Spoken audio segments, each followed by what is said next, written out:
पथे सोखे मन वचन केवल पहो है निचिय दुन्नय तिमिरम जिनम नमः बारह अंग की इच्छा दिए मल मूर दन से दिव्य वर चरण भूषा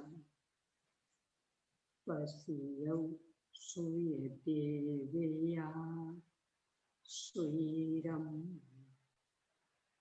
सयल गण पौ में रविनो विविहिति वीरा पिया विने संगा नीराया विकुराया गणहर देवा पसियन्तु पसियौ महुधर सेनो परे पाई गयो है तानि से तंतामिय सायर तरंग संघा धो मनो पणमामि पोफेदंतम दोकेयंतम दुन्नयंदया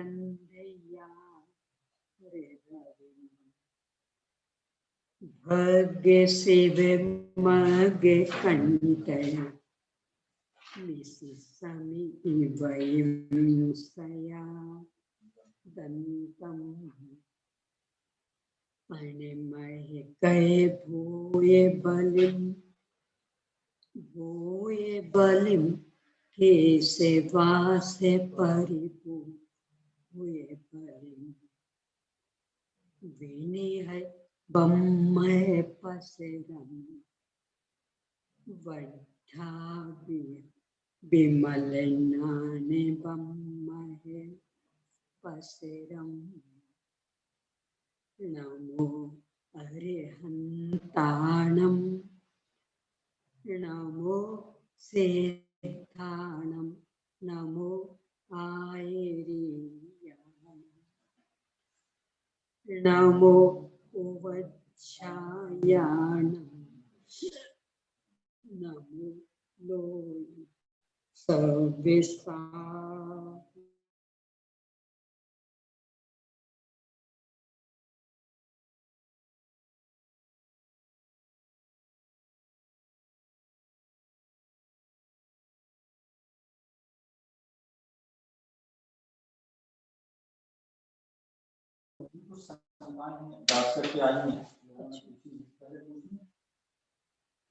शुरू करने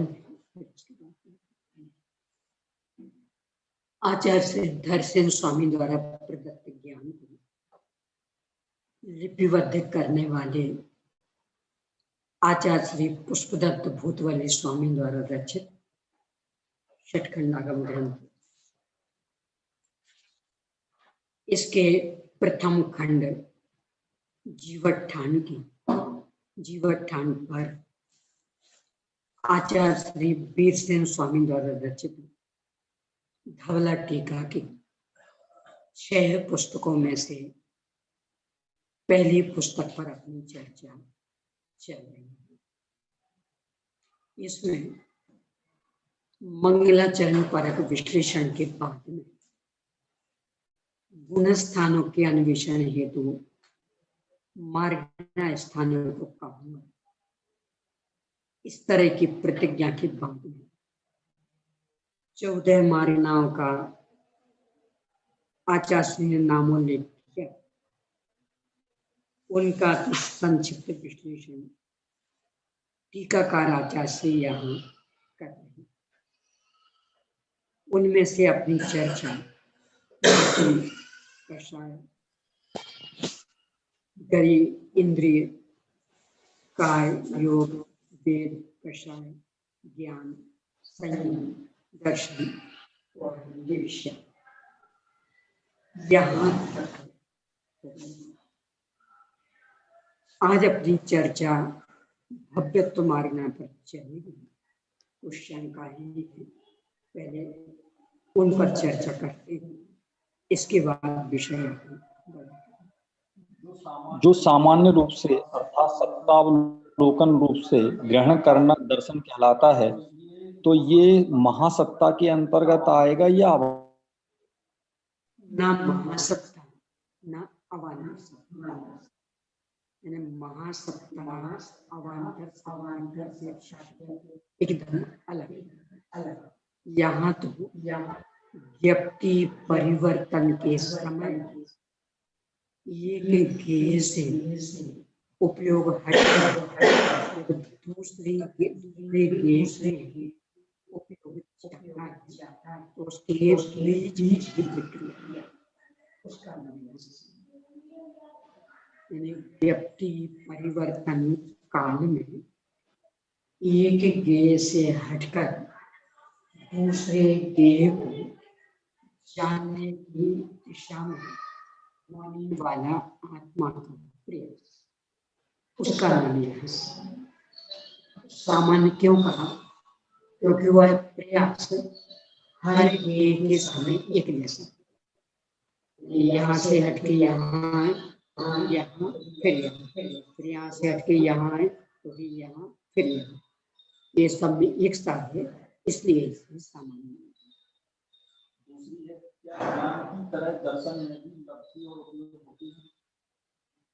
छद्मस्थिति जब ज्ञानोपयोग होता है तब दर्शनोपयोग नहीं होता क्या?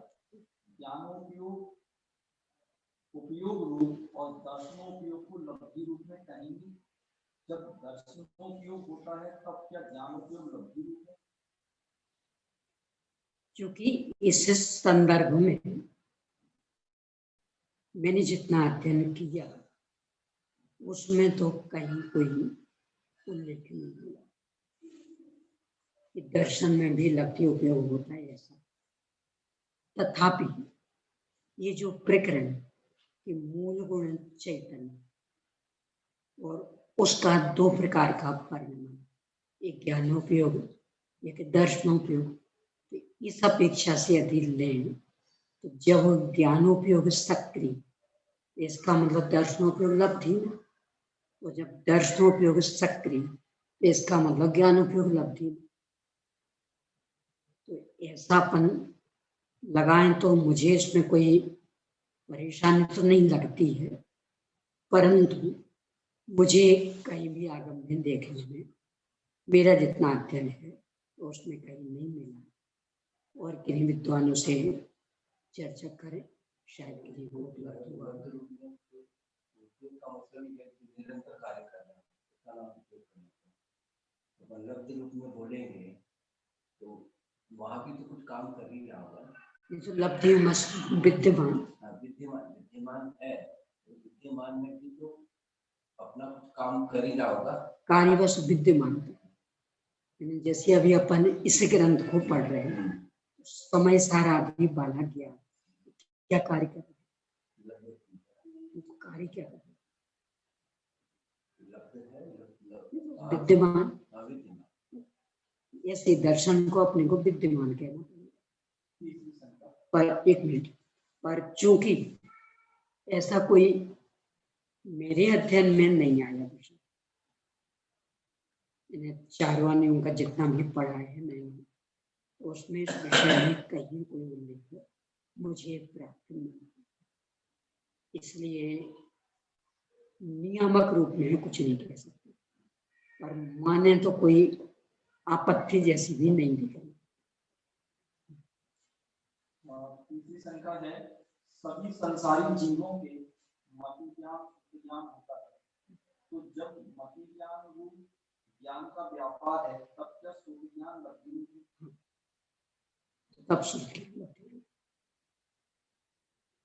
मतज्ञान में भी, चूंकि मतज्ञान भी असंख्य प्रकार है, तो जब किसी एक संबंधी मतज्ञान उपयोगात्मक होगा तो जितना जो अपना क्षार क्षमित प्रकट ज्ञान वैसा भी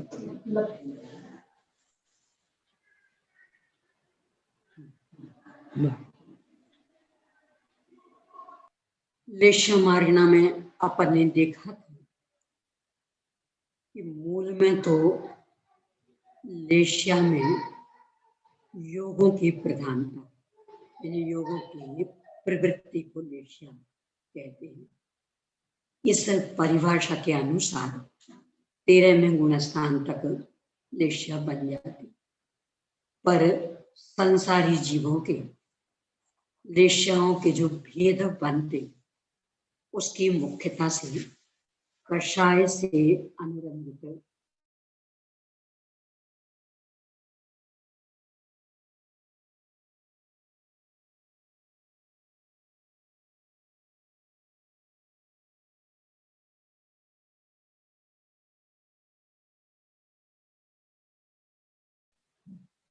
पेज नंबर 151 बीचों बीच,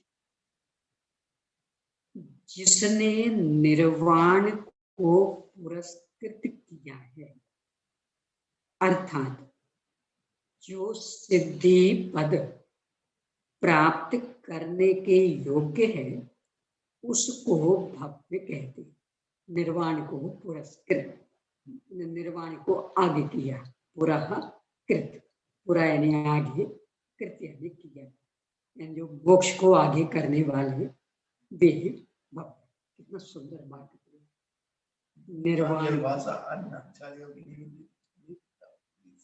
निर्वाण को पुरस्कृत करने वाले भक्त। नाम अनेकों होते हैं, सिद्ध दशा कहते, मोक्ष दशा कहते, निर्वाण दशा कहते, कृत दशा कहते। यहाँ उनमें से निर्वाण को मुख्य किया।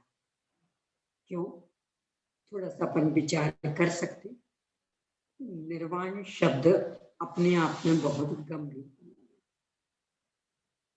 मूल में निहि और वान, नि उपसर्ग वान शब्द, विकार के कारण ना करना हो गया तो निर्वाण हो गया।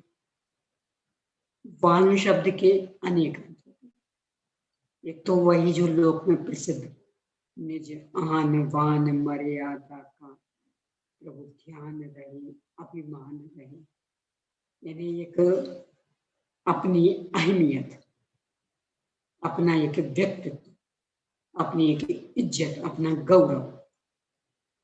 यहाँ कह निर्वाण मतलब वह वास्तविक रूप में पूर्णतया व्यक्त हो जाए, अपना गौरव, अपना अनंत वैभव, ज्ञान आदि अनंत अनंत गुण, इनका परिपूर्ण शुद्ध परिणमन पर्याय में जहां हो गया उसका नाम निर्वाण। उपसर्ग निशेष के अर्थ में, यानी अब अपने वैभव की प्रकटता के लिए कुछ शेष नहीं, सब कुछ व्यक्त हो गया। ये एक निर्वाण का अर्थ। दूसरा, उपसर्ग दैहिक के अर्थ में भी आता, निर्धन, निर्बल, इस अर्थ में भी, यानी जिसके पास धन नहीं, जिसके पास बल नहीं, उस अर्थ में लेंगे। वान यानी जिम्मेदारी, जवाबदारी, जहां कोई भी जिम्मेदारियां जवाबदारियां नहीं रहती, अपने आप में पूर्ण स्वतंत्र स्वाधीन कृत दशा पानी, उसका नाम निर्वाण। दूसरे, वाण के समान चुभने वाले अपने विकारी भाव, मोहराग्रशाली परिणाम, ये जहां नहीं रहे उसका नाम निर्वाण। तीसरे, अज्ञानता, ये भी व्यक्ति को वाण के समान परेशान करती, यानी कदम कदम पे नीचा देखना पड़ता, अपमानित होना पड़ता, अज्ञानता के कष्ट सहने पड़ते, ये जहां नहीं रहा उसका नाम निर्वाण। इत्यादि अनेक अनेक अपनी महिमा उजागर करने वाले, अपने व्यक्तित्व को पूर्णतया व्यक्त करने में समर्थ अर्थ वाले अनेक अनेक अर्थ इस निर्वाण शब्द में गर्भित हैं। इसलिए यहाँ निर्वाण का प्रयोग किया। और ले तो और भी ले सकते, नि वा अन अथवा आन। नि निशेष पूर्ण रूप से, वा सभी प्रकार की संपत्ति जो अपने सारे कष्टों को मिटाने में सक्षम, उसका आन लाने वाला प्रकट हो गई, इसका नाम निर्वाण।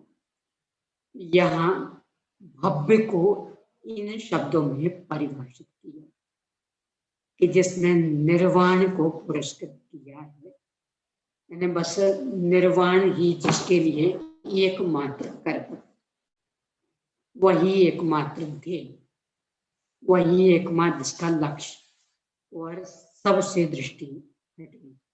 हमें तो पूर्ण दशा ही चाहिए, अथवा पूर्णता के लक्ष्य से की गई शुरुआत, यही वास्तविक शुरुआत इत्यादि। ऐसा करने वाला ही भव्य कहलाता। कहा भी है, गाथा है, सिद्धते नस्ते जोगा जे जीवा ते भवन्ति भव सिद्धा नवमल विगमे तानम कण गोविला।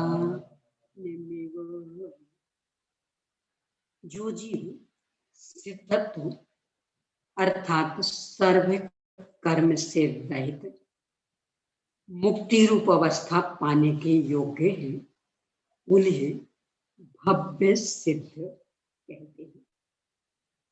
किंतु उनके कनकों पर अर्थात स्वर्ण पाषाण के समान मल का नाश होने में नियम नहीं है। दो बातें कह रहे हैं, चर्चा करते हैं। पहला तो भव्य सिद्ध, यानी जिनमें सिद्धत्व पाने की योग्यता में भव्य सिद्ध। सिद्ध शब्द क्यों लगा रहे? ये स्वभावतः सिद्ध है, यानी भव्य अथवा भव्य ये पारिणामिक भाव है। ये हमारे किसी पुरुषार्थ अथवा अपराध का फल नहीं है, यानी भव्य है तो भी पारिणामिक, कोई अभव्य है तो भी परिणाम। किसी ने खूब पुरुषार्थ किया हो इसलिए भव्य हो गया हो, ऐसा नहीं। किसी ने खूब अपराध किए हो इसलिए अभव्य हो गया हो, ऐसा नहीं। स्वतः सिद्ध पारिणामिक भाव, इसलिए इनके साथ में सिद्ध शब्द का प्रयोग किया जाता है, यानी स्वतः सिद्ध, अपने स्वभाव से ही सिद्ध।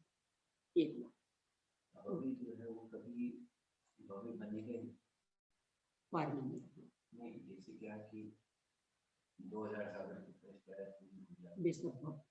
नहीं 2000 साल पूरी दुनिया में फिर चला गया, वहाँ दिन में थोड़ी जाएगा, फिर इतर में, फिर इतर में चला गया और फिर वहाँ से निकला तो भी नहीं। और इसमें तो ये भी आता है, शास्त्र में मुझे पढ़ने को तो नहीं मिला, पर एक तर्क ज्ञानमती माता जी ने उसको, वो ये उनका कहना ये है कि 6 महीना 8 समय में 608 जीव निकलते और 608 ही मुक्त होते। तो इसका मतलब कि वे भव्य होना चाहिए और अभव्य जीव राशि यहाँ रहनी चाहिए हमेशा, तब तो वो संख्या का माप बैठ पाएगा कि क्योंकि यदि वो अभव्य भी उसमें से निकले तो फिर संख्या गड़बड़ हो जाएगी, क्योंकि अभव्य को तो कभी मुक्त होना नहीं, तो फिर यहाँ बढ़ जाएगी संख्या। इसमें बस समस्या ये थी फिर नहीं कि ये जो कहा जाता है सभी जीव अनादि से निगोद में, वे अभव्य जीव फिर अनादि से निगोद में ना रहे, इसके साथ बात टकराती है। इसका भी समाधान ये हो सकता है कि चूंकि भव्यों की संख्या के सामने अभव्यों की संख्या एक समुद्र के सामने बूंद बराबर, तो इसलिए गुण कर दिया, सामान्य से कह दिया कि सभी जीव अनादि से निगोद में, तो सभी का अर्थ भव्य अनादि से निगोद में कुछ कह नहीं सकते, क्योंकि मेरे पढ़ने में कहीं नहीं आया, पर ज्ञानमती माता जी ऐसा हो भव्य जो है वो कभी अभव्य है, यानी भव्य है तो उसका आज नहीं तो कल, कल नहीं तो परसों, कभी ना कभी तो मोक्ष होगा। नहीं, इसके लिए ये दूसरा बात है, अनंत अनंत भव्य जीव ऐसे हैं जो कभी निगोद से बाहर ही नहीं आए, अनंत अनंत, और संपूर्ण जीव राशि अनंत अनंत अक्षय अनंत, यानी अनंत अनंत काल के बाद भी वह राशि अनंत ही रहेगी, कभी उसका नाश होने, इसलिए वो समस्या तो कभी आने वाली है। अनंत अनंत जीव राशि तो निगोद में, अपन ऐसा नहीं,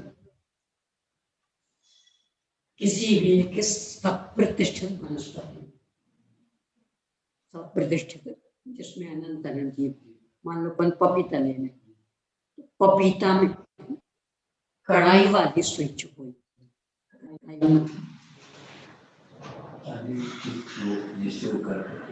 एक तो आती है बटन वगैरह लगाने, ये थोड़ी सी मोटी, कढ़ाई वाली इससे भी बड़ी। अच्छा हाँ, वो जो डिजाइन बनाते हैं, जो कभी उसके ऊपर कभी नोक पर पीला पीला लगा देते, ये बटन टांगने वाली सुई की अपेक्षा बहुत भारी, उस सुई की नोक जो तुरपाई वाली सुई, तुरपाई वाली तो यही कढ़ाई में जो ये फूल पत्ती वगैरह बनाते हैं, कढ़ाई जो काटते हैं, वो सुई बटन टांगने वाली सुई से और बारीक महंगी भी आती है, और छीलने के लिए हमेशा उसको कीड़ा लगाना, उसको अपन ने पपीता में चुकाया, तो फिर निकाला कितना कण आएगा, नोट एकदम बारीक, तो उतने कण को इस प्रकरण में कहेंगे स्कंद। इस प्रकरण में मतलब अन्य अन्य प्रकरणों में स्कंद की अलग परिभाषा, यहाँ तो इसमें तो उसे कहेंगे स्कंद। उस एक स्कंद में असंख्यात अंडर, अंडर यानी जैसे एक अपना भारत देश और उसमें असंख्यात 28 प्रांत, ऐसे ही उस एक स्कंद में असंख्यात अंडर। अब उनमें से एक अंडर निकालो, यानी भारत देश में 28 प्रांत, अब उनमें से एक प्रांत निकालो, कितना छोटा हिस्सा हो गया। अब उसमें कितने संभाग, जैसे उनमें से एक अंडर निकाला आपने, उस एक अंडर में असंख्यात आवास, आवास ये भी एक पर्टिकुलर नाम है। जैसे अपने प्रांत में संभाग, फिर जिले, तहसील, ऐसे वहां तो अंडर में आवास, फिर आवास में से एक आवास निकाला, यानी मान लो उत्तर प्रदेश ये भारत का एक प्रांत, उसमें से अलीगढ़ संभाग है, एक संभाग, कितना छोटा हिस्सा हो गया। यानी मूल में भारत का छोटा हिस्सा उत्तर प्रदेश, अब उसमें से अलीगढ़ संभाग और छोटा हो गया। अब इसमें के जिले, तो मान लो हाथरस जिला कितना छोटा हिस्सा हो गया। ऐसे आवास में से एक आवास निकालो, उसमें असंख्यात पुलम,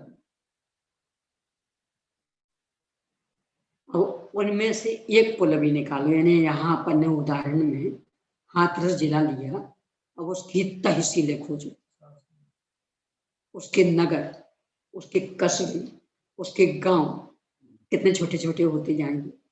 तो असंख्य आवास में से एक आवास निकाला, उसमें असंख्यात पुलवी, अब उनमें से एक पुलवी लो, उसमें असंख्यात शरीर। यानी जैसे अपन ने एक गांव लिया, उसे एक गांव में हजारों मनुष्य रहे,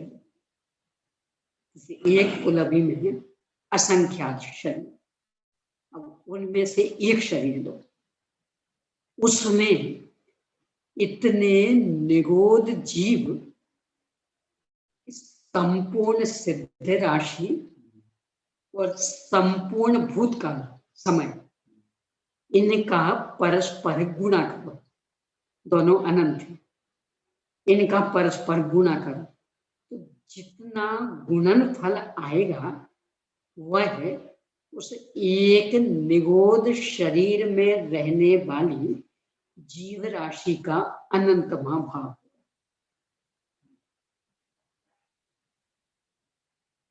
तो वो एक शरीर का, जैसे असंख्य शरीर, असंख्य पुलवी, असंख्य आवास, असंख्य अंडर, तो फिर वो एक स्कंद, वो एक स्कंद में इतना सा था, तो पूरे पपीता में कितने, पूरे विश्व में कितने अक्षय में।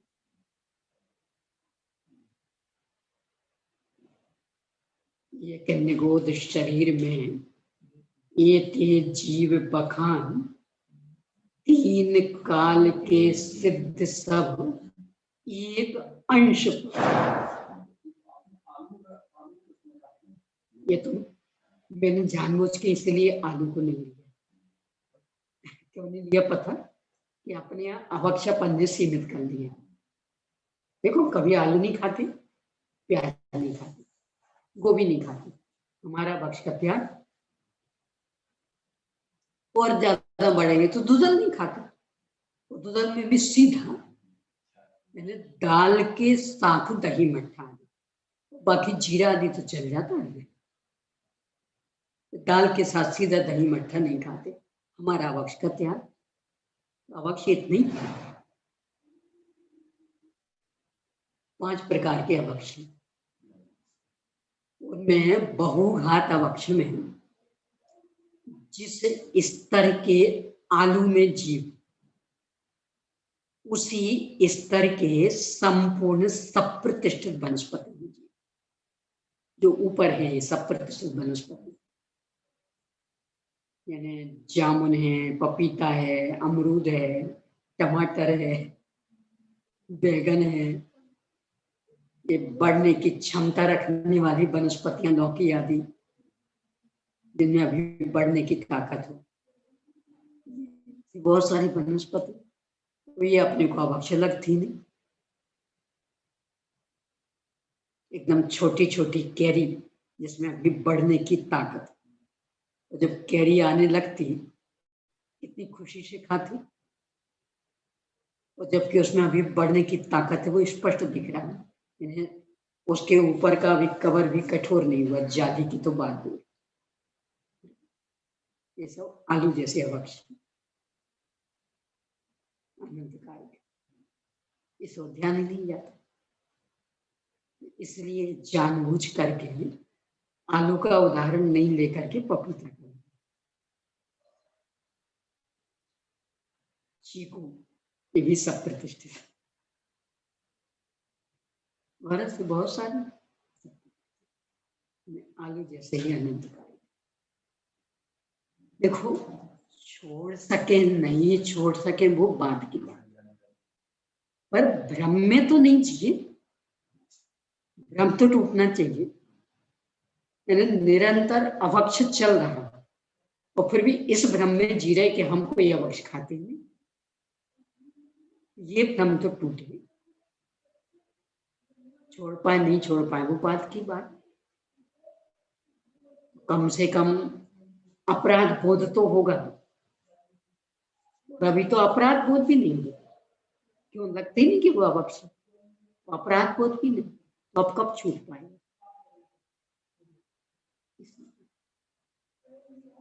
यहाँ में अपन ने कई बार इस पर चर्चा की है, यानी जो पूर्णतया अवक्ष सब प्रतिष्ठित, उन्हें पहचाने के चिन्ह, और जो जब तक बढ़ने की ताकत रखते तब तक सब प्रतिष्ठित, और बढ़ चुकते हैं तो अप्रतिष्ठित बन जाते, उन्हें पहचानने के चिन्ह।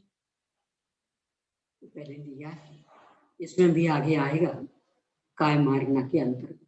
अभी तो ये मात्र स्वरूप आया है, जब भेद प्रभेद आएंगे तो उसमें वनस्पति काय के अंतर्गत वो सारा विषय है।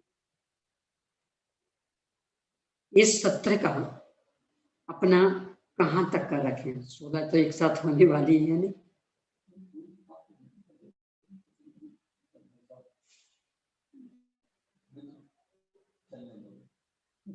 नहीं फिर भी एक सामान्य आइडिया, क्योंकि अन्य कोई पूछते सब लॉकडाउन में हमारा सत्र में हमने ऐसा कोई डिसीजन किया कि हम अभी कुछ नहीं करेंगे, कुछ नहीं करेंगे। तो मेरा तो विचार है कि ज्यादा से ज्यादा इस सत्र में अपन दूसरी करती है,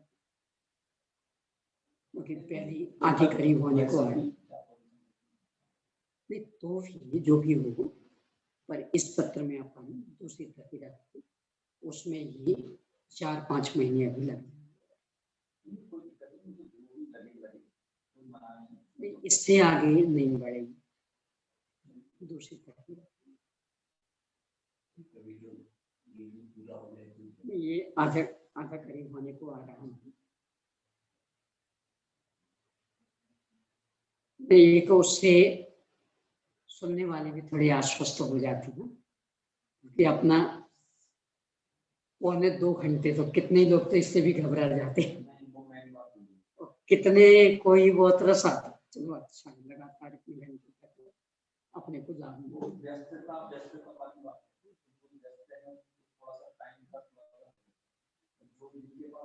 अब लोग तो सब तरह के हैं।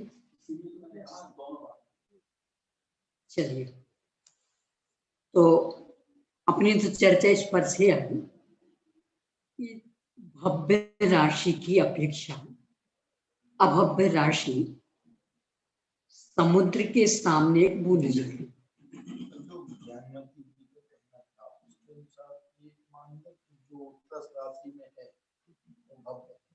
नहीं नहीं नहीं, जो निकल रही है राशि में तो दोनों नहीं, जैसे अभी हम सब हैं, हाँ, तो जो निकल के यहाँ त्रस राशि में आ गए, हाँ, उनमें तो दोनों दोनों। अच्छा, और जो वहां से निकल रहे बेनियम से, उनके हिसाब से, अब वो किस आधार से उन्हें कहा है तो भगवान करेंगे। जो तर्क दिए वो तो सटीक ही बैठते हैं, क्योंकि अन्यथा पर 608 की संख्या का संतुलन नहीं बनेगा।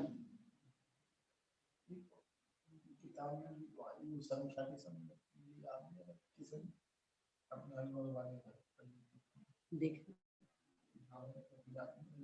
थोड़ा बहुत पढ़ा हुआ है उसमें। इन्हें तर्क तो सटीक ही बैठता है, अन्यथा वो 608 की संख्या का संतुलन नहीं बन पाए, पर बस बात टकराती है इससे, फिर इसका मतलब अभव्य जीव अनादि से त्रस पर्याय में है, इससे टकराते हैं। प्रश्न आया है, अनुदान क्या चीकू कभी अप्रतिष्ठित नहीं होता? हाँ। लौकी आदि की तरह। हाँ। दूसरा, यानी जो क्षीर फल है क्षीर फल कभी भी अप्रतिष्ठित नहीं होते, हमेशा सब प्रतिष्ठित रहते। अपने अमित गति श्राप का 4 में देर हो रही थे, तो उसमें अमित गति स्वामी ने क्षीर फल का और ये कलिंगा मतलब तरबूज बहुत लिखा, और इनका सेवन करने वालों को धिक्कार, उसके फल बताए, ये निशाचर होगा ऐसा, मतलब बहुत लिखा उसमें। तो ये जो चीकू है ये क्षीर फल, क्षीर फल मतलब डाली से तोड़े थे तो दूध के रंग जैसा रस निकला। रस तो हर एक में रहेगा पर रंग अलग अलग रहेगा, इसका दूध जैसा रस। ये क्षीर, ये क्षीर फल कभी भी अप्रतिष्ठित नहीं होता। ऐसे नारियल में भी वो जैसे चबाए तो वो सफेद दूध जैसा निकल जाते हैं। वो तो फिर गेहूं में भी होता है, वो नहीं, डाली से तोड़े तो उसमें जो रस निकलता वो रस माना जाता है। अब ऐसे तो आप गेहूं चबा अच्छा देखो मुंह में दूध जैसा बन जाएगा, वो अपना आता ना इनका अपने अमर कुमार अभय कुमार का, श्रीनिक की बेटी अभय कुमार, तो खोजबीन चल रही थी, पता नहीं लग रहा था, शंका हुई कि इस नगर में है, तो श्रीनिक आदि अनेक अनेक अटपटे प्रश्न भेजते और डराते, यदि उत्तर नहीं दिया तो पूरे नगर को उद्ध्वस्त कर दिया जाएगा। तो उसमें ये भी समस्या भेजी, हमारे लिए ऐसा दूध लाओ कि जो किसी भी पशु का ना हो, मनुष्य का ना हो, पक्षी का ना हो, दूध चाहिए। कहां से? अभय कुमार ने उस समस्या का समाधान दिया कि जितने पौधे हैं उनमें जब तक वो फसल पूरी पकी नहीं उनको तोड़, जैसे गेहूं अध कच्चा हो, चना अध कच्चा हो, दालें अध कच्ची हो, और फिर उनको पीसो, पानी डाल के उनको अच्छे से घोंट लो, उसको छानो, प्योर दूध।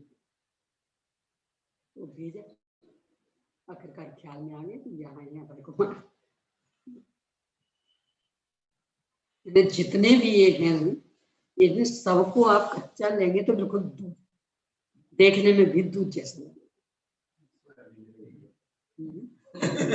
क्या चीज? सोयाबीन का जो थोड़ा सा रंग में अंतर होता, आप बादाम आदि का बनाएंगे, अपने थे ना उदयपुर के अम्बालाल का। मैं जब सबसे पहली बार उदयपुर गई थी, 10 लक्षण पर्व में थी मेरी बेटी वहाँ, तो उनने ही सारी व्यवस्था की थी। गुरुवार को दूध नहीं लेते, मतलब रस्सी के हिसाब से, तो उनके यहाँ उस दिन भोजन था, चूंकि भोजन के पहले दूध लेती मैं, तो उस दिन नहीं लेती, तो उनने वो दूध दिए, तो आप रस्सी, बहन जी वो उनकी आबादी ऐसी थी, ये गाय भैंस का दूध नहीं है, ये बादाम का दूध है। तो आप बादाम लेते कि नहीं लेते गुरुवार को? उन्होंने वो बादाम का दूध, बिल्कुल दूध जैसा लग रहा था। और प्रश्न है नेहा जैन का, क्या जीव अनंत और कहीं अनंतानंत, ये किस अपेक्षा से? क्या अनंत और अनंतानंत में कोई अंतर है? ये सामान्य कथन में अनंतानंत और अनंत एक शब्द, अक्षय अनंत मतलब अनंतानंत, पर्यायवाची जैसे, उनमें कोई अंतर नहीं। अनिल ज्योति उज्जैन जी का प्रश्न है, साप्रतिष्ठित और अप्रतिष्ठित, आपको पूरा नहीं लिखा, अप्रतिष्ठित का खुलासा प्लीज। खुलासा अभी तो अपन नहीं ले सकेंगे, जैसे कई बार तो हुआ है, पर अभी चूंकि अपना विषय दूसरा चल रहा है, पुनः जब कायम मारीना का प्रकरण आएगा उस समय पर नहीं सकेंगे, अभी लेंगे तो एकदम विषय से विषयांतर हो गया। यदि फिर भी जिज्ञासा हो तो 3 माध्यमों से जान सकते हो। एक तो वो जो आदरणीय डॉक्टर दीपक जी वैद्य, उनके द्वारा संकलित देखो 52 पेज की पुस्तक, वर्तमान में अब नाम शायद बदल दिया, जीवदया ऐसा कुछ नाम दे दिया। तो उसमें काफी कुछ दिया। ये तो लिखित, सुनने के लिए हो तो एक तो अभी जो प्रवीण जी भाई साहब कुछ वो कौन सा चलाते हैं,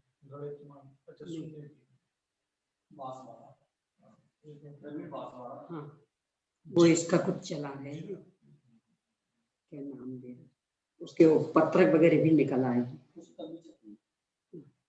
ये पुस्तक वो गणितवान वाली नहीं, ये भक्ष वक्ष की, इसका कुछ वो सत्र चला रहे हैं, क्या नाम दिया, भूल गई मैं। उदयपुर में थी उस समय, तो तब उनने फिर इस पर 5-6 दिन अलग से मेरा भी रखा। तो मूल उसमें ये ही बिंदु कि हम कैसे पहचाने, तो वो सब YouTube पे डाल दीजिए। ये सुनने के लिए। और दूसरा,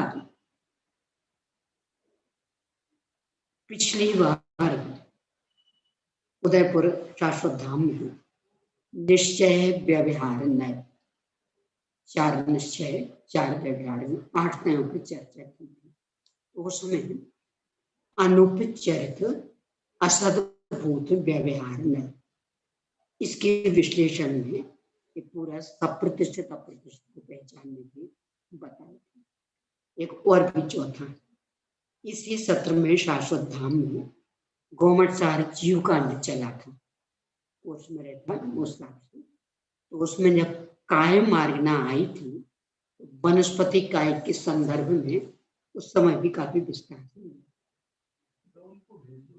तो सुनने के लिए 3 उपाय, और पढ़ने का वो जो आदरणीय दीपक भैया का जो संकलन,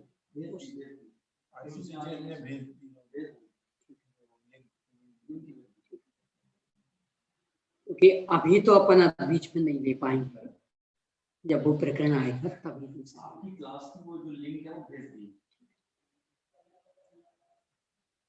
हाँ जी, और है प्रश्न?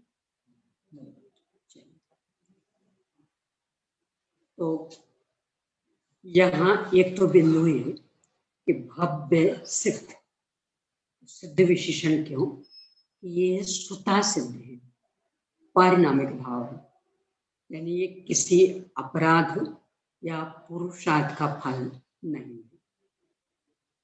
जैसे अपन जीव, क्यों ये पुद्गल, क्यों का कोई उत्तर, यानी किसी अपराध या पुरुषार्थ का फल नहीं, स्वभाव से ही। ऐसे ही भव्य अभव्य ये भी स्वभाव से ही, पारिणामिक भाव से किसी अपराध या पुरुषार्थ का ही फल नहीं है।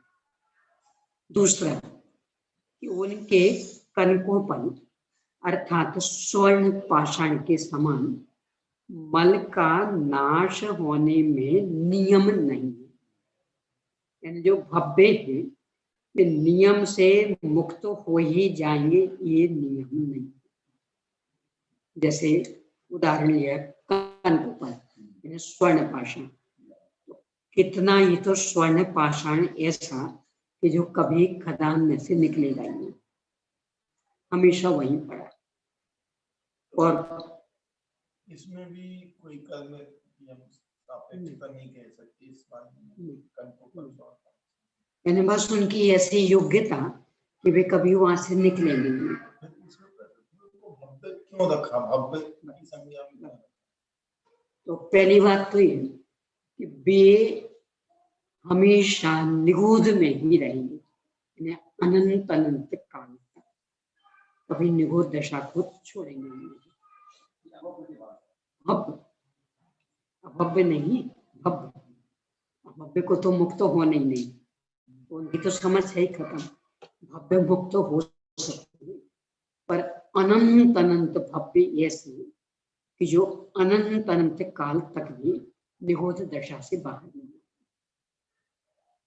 यानी उनका पूरा अनंत अनंत काल निगूढ़ दशा में ही बीतेगा, उनका कभी मोक्ष नहीं होगा। अब इनका प्रश्न, पेपर ने भव्य क्यों रखा?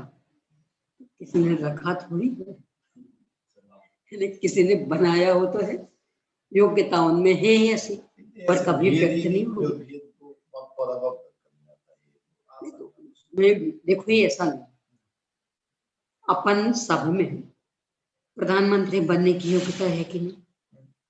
राष्ट्रपति बनने की बनोगे तो फिर योग्यता काय की? योग्यता अलग चीज है, तो बनना नहीं बनना अलग चीज है। योग्यता तो हर भारतीय में है। मैंने शायद 30 वर्ष का 35 का, जो भी 35 वर्ष का हो गया अब वह बन सकता है प्रधानमंत्री, राष्ट्रपति, तो बन सकता है। इस सिद्धांत का खंडन चूंकि हम कभी नहीं बनेंगे इसलिए हम नहीं बन सकते, ये कह करके तो नहीं किया जा सकता कि आप बने नहीं बने वो आपकी मर्जी, पर योग्यता है। यदि बनते हैं तो भारतीय संविधान आपको रोक नहीं सकता। किसी भी जाति के हों, किसी भी लिंग के हों, किसी भी पूरे भारत देश की भाषा भाषी कोई भी हो, बनने का अधिकार पूरा। अब बने नहीं बने वो अपनी योग्यता। ऐसे ही यहाँ जो भव्य है उनमें मोक्ष जाने की योग्यता पूरी, पर जिस प्रक्रिया से मोक्ष जाते हैं उनके जीवन में घटित ही नहीं होगी। योग्यता है तो फिर क्या बाधा? फिर तो कर्म की बाधा ही कहेंगे ना, योग्यता है। कर्म तो थर्मामीटर जैसे मात्र सूचक, बोल तो अपने भाव पर परिणाम, यानी इस तरह के परिणाम उनके कभी होंगे ही नहीं कि जिससे निगोद दशा को छोड़कर व्यवहार राशि में आ सके। कर्म तो मात्र सूचक उसका, कर्म थोड़े ना उनको जबरन बांध रखे, उनके परिणाम होंगे ही नहीं। तो ये नियम नहीं, स्वर्ण पाषाण के समान, यानी भव्य है तो नियम से अपने विकारों का नाश कर ही लेगा, ऐसा नियम नहीं। क्यों? क्योंकि जिस पुरुषार्थ से विकारों का नाश होता वो पुरुषार्थ करेंगे तो विकारों का नाश होगा, तो वो पुरुषार्थ नहीं करेंगे तो नाश नहीं होगा।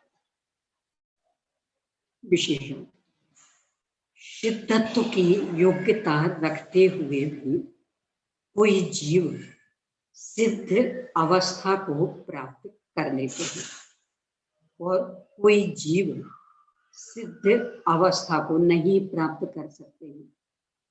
जो भव्य होते हुए भी सिद्ध अवस्था को नहीं प्राप्त कर सकते हैं उनके लिए यह कारण बतलाया है कि जिस प्रकार स्वर्ण पाषाण में सोना रहते हुए भी उसका अलग किया जाना निश्चित नहीं है, उसी प्रकार सिद्ध अवस्था की योग्यता रखते हुए भी तदनुकूल बाह्य अभ्यंतर सामग्री के नहीं मिलने से सिद्ध पद की प्राप्ति नहीं होती। बाह्य में मनुष्यपना, वज्र समनारा, सैनन आदि, चौथा काल आदि ये नहीं मिलेगा। अंतरंग में उस तरह का आत्मोन्मुखी पुरुषार्थ ये भी नहीं है। वे अभव्य संभव्य, जैसे अभव्यों के कभी मोक्ष दर्शन नहीं होने, ऐसे इनके भी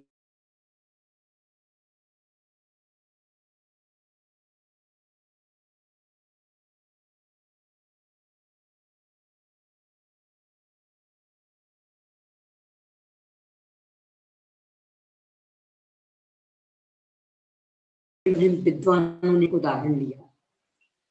एक विधवा महिला और एक बंध्या महिला, बंध्या मतलब बांझ।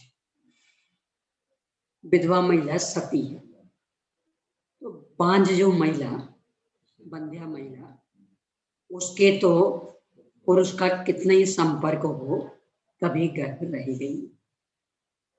जो ये विधवा महिला यद्यपि उसकी वो योग्यता है पर सती है, तो अन्य पुरुष का संपर्क करेगी ही नहीं और उसका पति तो मर गया, इसके भी कभी गर्भ धारण नहीं हो।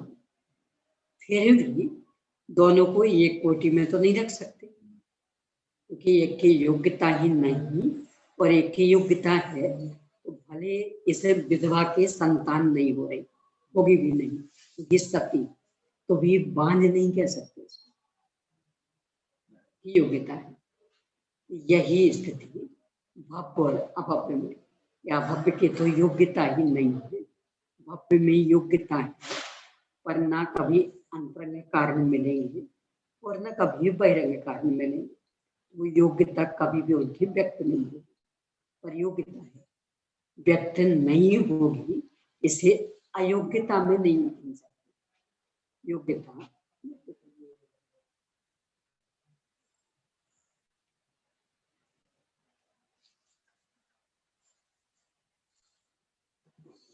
अब इससे उल्टे अभव्य भाषा वही, जिन्होंने निर्वाण को पुरस्कृत नहीं किया है उन्हें अभव्य कहते हैं। निर्वाण जिनकी दृष्टि में कभी हो गई नहीं, धम्मम भोग निमित्तम नदु कम्मक्षय निमित्तम, समय सार की गाथा की पंक्ति, तो उनका धर्म भोग के निमित्त से होगा, मोक्ष के निमित्त से कभी भी नहीं होगा। निर्वाण दशा जिनका कभी मूल लक्ष्य हो ही नहीं पाएगा, ध्येय हो ही नहीं पाएगा, निर्वाण को कभी आगे कर ही नहीं पाएंगे, उन्हें अभव्य कहते। इसका सरल, इन्हें कभी भी उनके न अंतरंग पुरुषार्थ न बाहर में वैसे निमित्तता बनी। इस तरह से ये भव्यत्व मार्गना की चर्चा संपन्न हुई। अब सम्यक्त्व मार्गना आता है क्या कि जैसे अपन ने उसकी अभव्य की राशि बताई, तो भव्य राशि समुद्र जैसी और अभव्य राशि भूमि जैसी, तो जितने मोक्ष जाने वाले उसकी कोई ऐसी संख्या है कि इतने लोटे जैसी या एक बाल्टी जैसी, यानी जितने मोक्ष जाएंगे वे भी अनंत, पर उनके अनंत में भाग है अभव्य। यानी संसार में रहने वाली जीव राशि अनंत अनंत, उनका अनंतवां भाग मुक्त होगा और उनका भी अनंतवां भाग अभव्य। अनंत के अलावा तो कोई, और सब अक्षय नहीं। अक्षय अनंत मतलब ये जो पुद्गल परावर्तन आदि है ना, अथवा सागर आदि, ये सब भी अनंत कहलाते, पर अक्षय अनंत यानी नष्ट हो जाएगी इनकी संख्या, इनका काल पूरा हो जाएगा। तो फिर अनंत क्यों गिना, अनंत में क्यों गिना?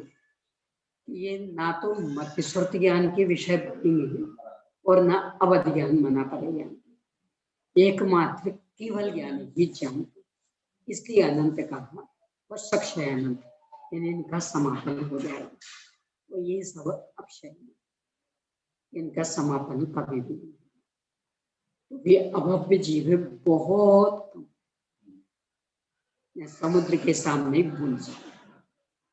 इसलिए तो एक बात और सिद्ध होती जिस पर अपन गंभीर नहीं रहते, कुछ भी किसी के औदिक भाव थोड़े से भी गड़बड़ दिखे,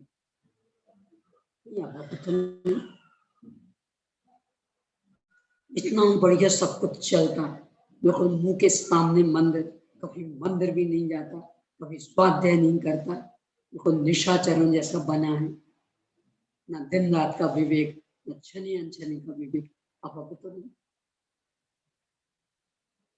अपन अपने पुराण पुरुषों का जीवन पढ़ते हैं तो ये बात तो उनसे भी टकराएगी।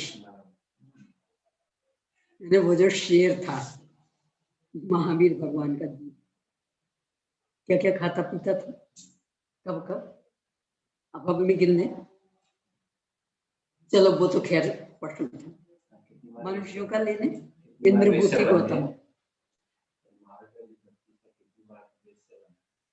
इंद्रभूति गौतम, ये तो मनुष्य थे ना, जैन धर्म के कट्टर विरोधी, डटकर निंदा करने वाले, अब अब भी गिन ले, मारीची उसी कुल में जन्मा तो फिर भी विरोध कर रहा है, अब भी गिन ले।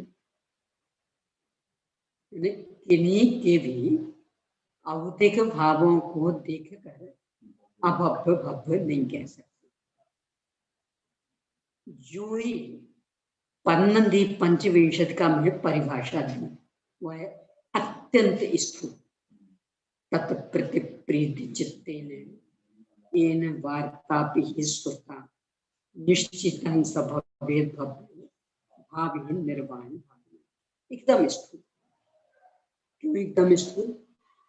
क्योंकि जो डटकर विरोध कर रहा था वे भी तो बाद में मुक्त हो गए ना।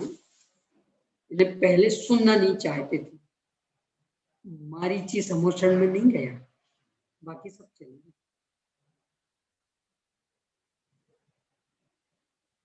कितना नहीं तो वो तो जैसे ही मुनिराज ऋषभदेव को केवल ज्ञान हुआ, भरत चक्रवर्ती को समाचार मिला, चक्रवर्ती नहीं बने थे उस समय, 3 समाचार एक साथ। आयुधशाला में चक्र पैदा हुआ और पुत्र रत्न भी हुआ और मुनिराज ऋषभदेव को केवल ज्ञान हुआ। तो ये सबसे पहले सम्मोषण में गए, क्योंकि या तो गंधर्व हो या फिर कोई शला का पुरुष, उनके माध्यम से दिव्य ध्वनि फिर जाती। गंधर्व वाली समस्या तो वहां भी थी, पर ये शला का पुरुष थे तो ये गए, दिव्य ध्वनि फिरने लगी, रसपान किया, फिर वही पूछा कि अपने कुल में आपके जैसा कोई वर भी होने वाला? दिव्य ध्वनि में आया अंतिम। तब तक वो जो 4000 थे उनमें से कोई नहीं आया था, वो बात फैल गई, बाकी सब तो आ गए, ये अड़ गया। अच्छा, हम तुम्हारे कुल के और हमें 24वां, अरे दूसरा घोषित करते तो भी हम स्वीकार कर लेते, लेकिन अंतिम नहीं चलेगा, हम अभी करके बताएंगे। आपके जैसा ही तीर्थंकर बन गया और अन्य मत चला दिए, उनका परिवर्तन हो गया, तो वो नहीं गया समझते, तो क्या कहें उसे। इस कसौटी से तो महा अभव्य सिद्ध हो रहा है। प्रीति चित्त से सुनने की तो बात दूर, गया ही नहीं। और भी अनेकों उदाहरण मिल जाएंगे। मिथ्या दृष्टि तो समोषण में जाता है, अभव्य समोषण में नहीं जाता। इसमें ये आता है जो समोषण में जो भव्य 12 सभाएं तो अंदर और बाकी सब जो है वो बाहर, तो बाहर की जो नाट्यशालाएं आदि वो 12 सभाएं, इनके बीच में एक भव्य, अभव्य बस इसके बाहर रहेगा, इसके अंदर नहीं जा पाएगा। मिथ्या दृष्टि अंदर भी चले। वो जो कल आपने बात की थी, भगवान का स्थान इतना सा, स्वाध्याय का स्थान इतना बड़ा, इसलिए हम नहीं आएंगे, तो वो स्थिति तो समोषण में भी है, तो वहां जाओगे कि नहीं जाओगे? भगवान की गंध कुटी का जितना विस्तार, उनकी तुलना में 12 सभाओं का विस्तार तो बहुत लंबा चौड़ा। हाँ, तो पर्दा का कहो तो चलेगा, और उसमें भी देखो लोग दर्शन करने आ रहे हैं और यहीं पे तुमने स्वाध्याय कराओ, उनका स्थान थोड़ा ज्यादा छोड़ करके। देखो इसमें ही ऐसा है,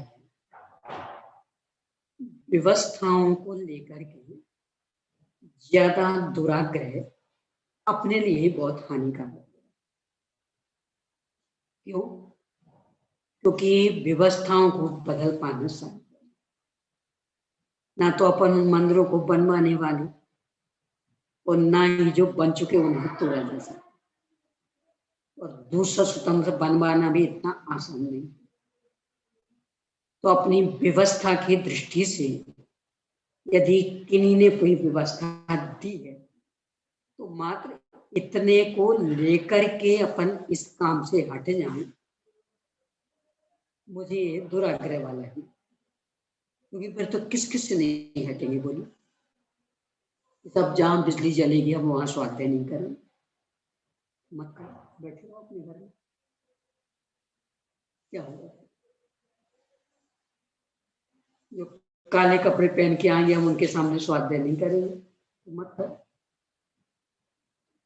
स्वाध्याय ही नहीं होगा, काले कपड़ों का त्याग नहीं हो पाएगा। सोचिए, सामने वाला समझौता करेगा कि अपने कोई समझौता करना पड़ेगा? क्यों, वहां तो कषाय तीव्र है, तो ठीक है, नहीं सुन, ठीक है, मत सुनो, हम तो आएंगे पहले। धर्म के प्रभावना, प्रचार प्रसार एकदम कट्टर बनने से नहीं हो पाए, समझौता बहुत होना पड़ेगा। ज्यादा मैं कहना नहीं चाह रही, पर ऐसे देखें तो कितना कितना, यानी हम लोगों जैसे भी जिन्हें बहुत कट्टर कहते हैं, तो एक को बता है ना, तो इतना समझौता करते कि सुनोगे तो पैरों के नीचे से जमीन खिसकती दिखेगी कि दीदी इतना समझौता कर लेती, करना पड़ता तो उपाय नहीं, तो फिर बैठ, पाठशाला बंद, स्वाध्यायशाला बंद। यानी बताते रहना, कहते रहना, सुझाव देते रहना, वो एक बिंदु, उसको पकड़ के ही कट्टरता, यदि इनमें परिवर्तन नहीं होगा तो हम करेंगे ही नहीं, ये अलग, वो तो आत्मघाती कदम हो जाएगा। क्योंकि सामने वाले में तो कदाचित सुधार हो भी तो होते होते ही होगा, एक बार में तो होने वाला, और आपने तो सुनाना बंद कर दिया, तब तो सुधार के लिए अवसर ही नहीं रहा। तो मुझे जो जचता की बुद्धिमानी है कि अपन कहते जाएं, टोकते जाएं, बताते जाएं, और फिर भी जो भी स्थिति है उसके साथ सामंजस्य स्थापित करके ये भी सुनाते जाएं। जिनकी जैसी होनहार होगी तो हो जाए, कदाचित वो अनुशासन प्रशासन में सुधर जाए, वो नहीं सुधरेगा तो नहीं सुधरेगा, अपन तो निमित्त ही है, करता धरता तो है नहीं। और उतने से को लेकर मार्ग ही बंद कर देना, ये कोई बुद्धिमानी नहीं मेरी दृष्टि में। यानी इतना समन्वय स्थापित करके चलना पड़ेगा, कहने से चूकना नहीं, उसके अवगुण भी बताने से चूकना नहीं, पर चूक ही अवगुण है इसलिए हम आपको सुनाएंगे ही नहीं, इतनी हट भी नहीं करनी, अन्यथा करके देखो, अभी आपको ही हट जाना पड़ेगा। ठीक है, मत सुनाओ, हमें सुन लेंगे, क्या होगा इसका परिणाम? बहुत गंभीरता का मार्ग है ये, हर क्षेत्र में। जो इंद्रभूति गौतम वाली घटना है ना, कभी कभी आता विचार, ये वेदांति सौधर्मिंद्र सम्यक दृष्टि गया कैसे, उनका अभिवादन नहीं करना पड़ा होगा,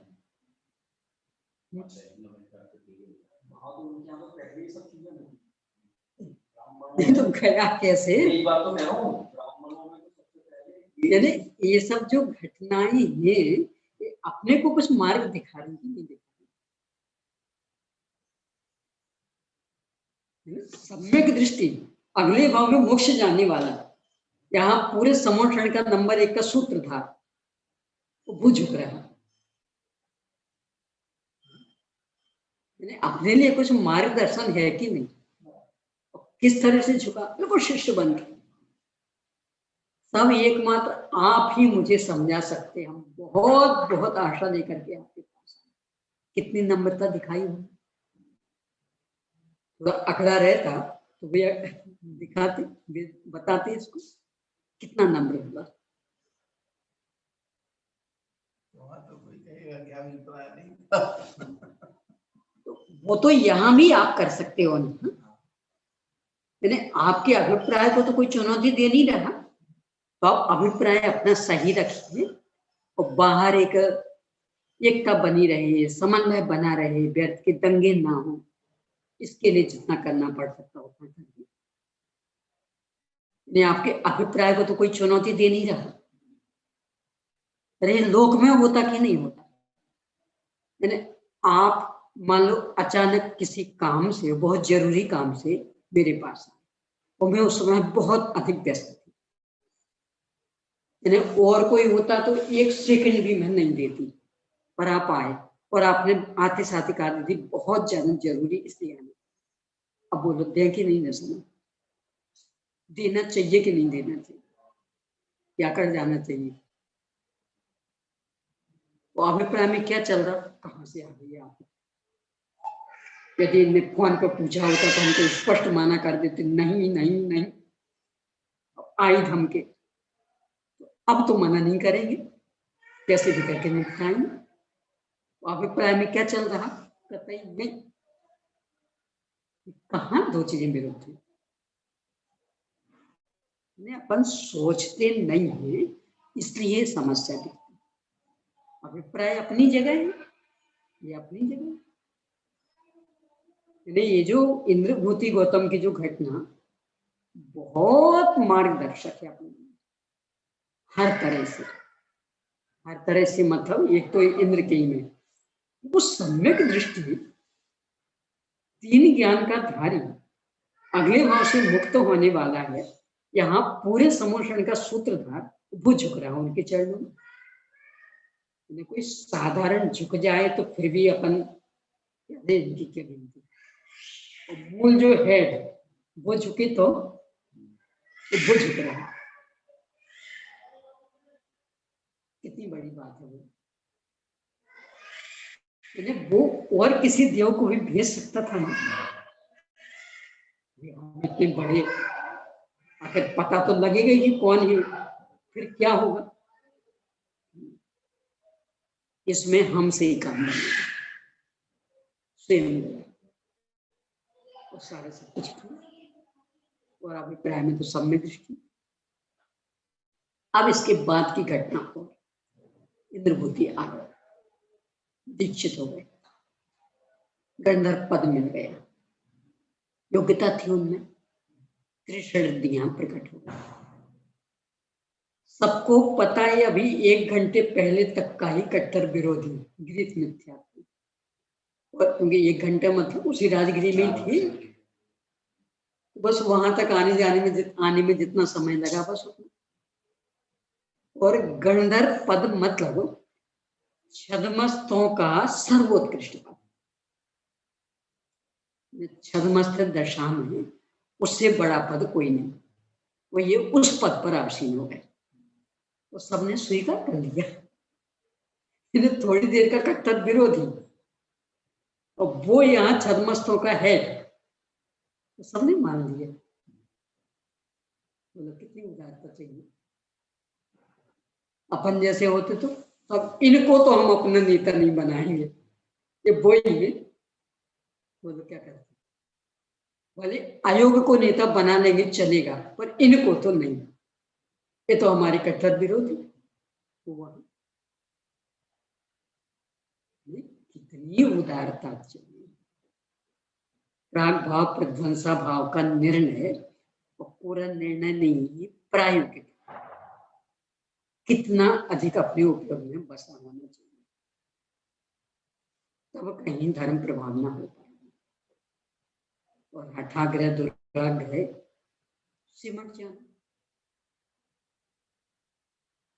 अभी आदरणीय डॉक्टर बीर सागर जी का जो चलता है जैन धर्म के लिए, कल ध्यानत राय जी का उसको सुन रही थी, उन्होंने बताया उनके समय मतलब अभी से 350 वर्ष पहले 4 करोड़ जैन थे। आज 1 करोड़ भी नहीं है, और जबकि जनसंख्या सब जगह इतनी बड़ी है। पहले की तुलना में जनसंख्या बड़ी है, और 350 वर्ष पहले 4 करोड़ जैन, और आज लाखों में सिमट के रह गए। क्यों? ये जो अपनी दुराग्रही व्यक्ति इसका, यानी जिसको जिसका भी आग्रह उस खूटे से बंधाए, हिलना ही नहीं चाहता, दूसरों को अपनाता ही।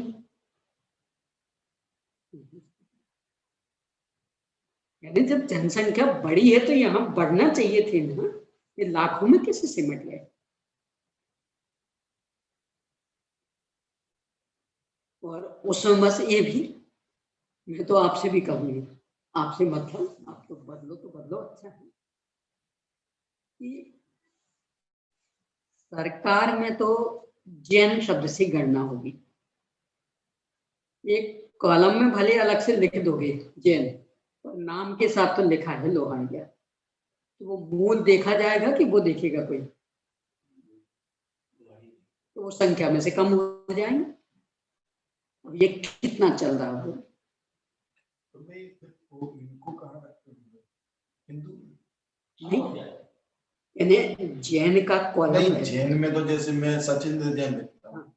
जैसे ताऊजी लिखते हैं लोहाड़ी। हाँ, तो वो हिंदू में रख देंगे, क्योंकि जैन का कॉलम तो बिल्कुल छोटा सा होता है, तो वो तो जब वहां से निर्णय नहीं हो पाए तो देखते हैं वे, क्योंकि कोई 1-2 व्यक्तियों का काम तो है नहीं, यानी वो टीम भी कितने बड़े स्तर पे काम करती, फटाफट बारीकी से देखने का तो अवसर नहीं, वो तो किसी के संदर्भ में किताब उससे निर्णय नहीं हुआ हो रहा, तो फिर जाकर के वो जैन का कॉलम देखेंगे, अन्यथा तो ऊपर ऊपर है।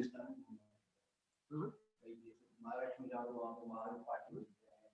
यही, यानी इसका एक आंदोलन छेड़ना चाहिए।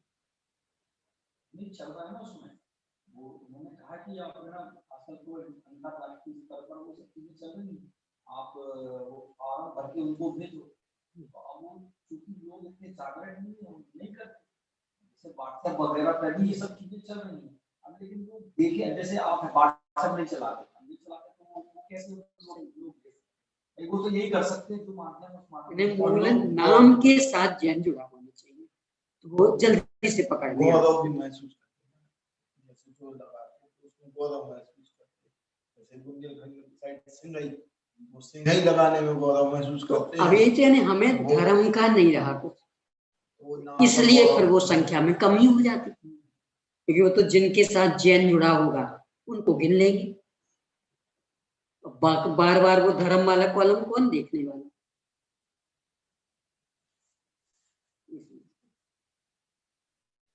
बहुत गंभीर प्रश्न। और दूसरा ये भी है, इसका लॉस ये होता है, जैसे डॉक्टर श्याम जी ने बताया था, जो इंटरव्यू वगैरह होते हैं, तो उसमें जैन लगा होता है, तो वो फिर इंटरव्यू में जो ज्यादातर ब्राह्मण बैठते हैं, तो वो फिर या तो उससे इस टाइप के प्रश्न पूछते हैं, जैन लगा है सब में, इसलिए भी लोग फिर जैन नहीं लगा।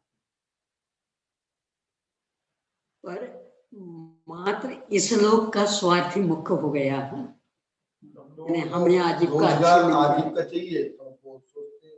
पहले भी यही था, जैन को आजीविका नौकरी नहीं मिलती थी, इसलिए सरनेम लगाने शुरू हुए, पर नौकरी तो एक भाव की समस्या, वहां तो उतने से पीरियड के आपकी और ये संख्या वाला, वैसे तो कितने प्रभावित होते थे, यानी संख्या के आधार से जो निर्णय लिए जाते, तो अल्पसंख्या में होंगे तो अपने में तो विरोध में जाना है।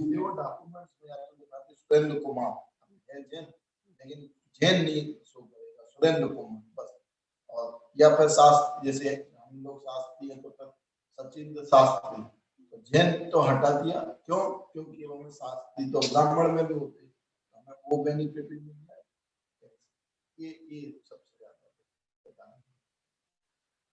मात्र बस पैसे की दृष्टि रह गई है मुख्य।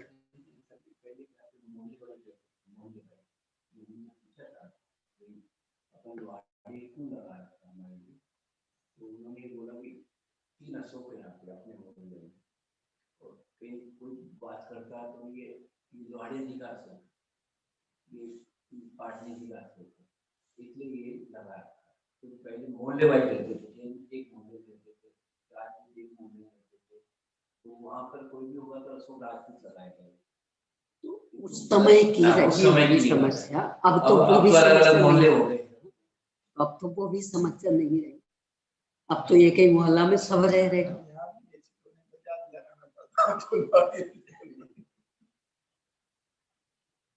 देश काल के हिसाब से परिवर्तन करने की मानसिकता अपनी रहनी चाहिए। दुराग्रह अपने लिए ही खत्म। तो मुझे कल सुना के 4 कितना कहा था, इतने 4 करोड़ इतने जैन, और आज लाख में सिमट गए, तो जबकि जनसंख्या बढ़ी।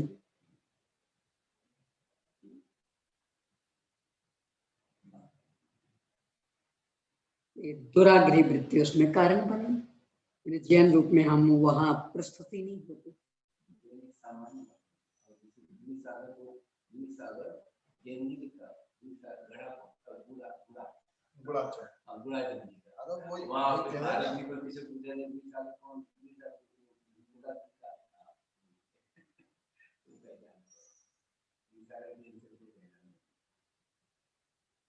सबका ही है, सबको सोचना चाहिए दिशा में। ये अपनी दुराग्रह वृत्ति कितनी महंगी। जैन के नाम की पहचानेगा, सागर का बोला तो पहचानेगा। मैं तो हमेशा जैन लिखता हूं, लेकिन आपको जो भी पहचानते हैं सागर के नाम से पहचानते हैं। अब तो वो भी नहीं रहा, क्योंकि सागर की भी 4-5 बहनें मेरे नाम की निकल, तो अब तो उसमें भी चक्कर होने लगा। तो अब तो स्मारक की इस नाम से हो गया। सागर से कहो तो गुमराह होते हैं, कौन नीम वालों के यहाँ कराती है स्वाध्याय, तो सीधा कहना पड़ता है स्मारक वाली।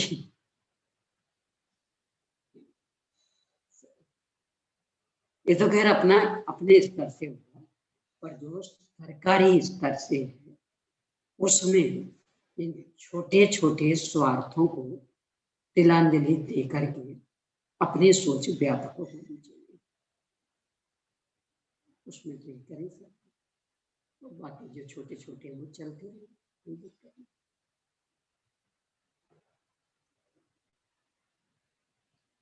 नहीं।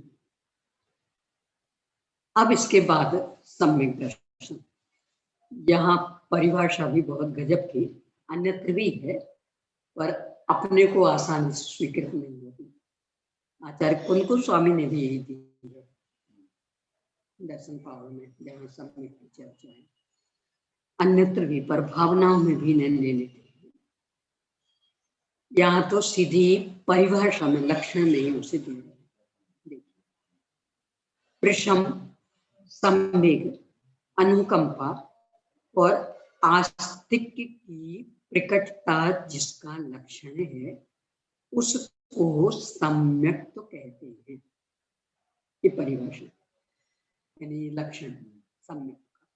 प्रशम कषाय की मंदता, सम्यक संसार शरीर भोगों के प्रति उदासीनता और धर्म के प्रति उत्साहित, अनुकंपा प्राणी मात्र पर दया का परिणाम, और आस्तिक भले हमें समझ में नहीं आ रहा पर ये सर्वज्ञ भगवान की वाणी है, इसलिए परम सत्य इस तरह से उसकी स्वीकृति, ये आस्तिक, ये जिसका लक्षण उसको वो सम्यक तो कहते हैं।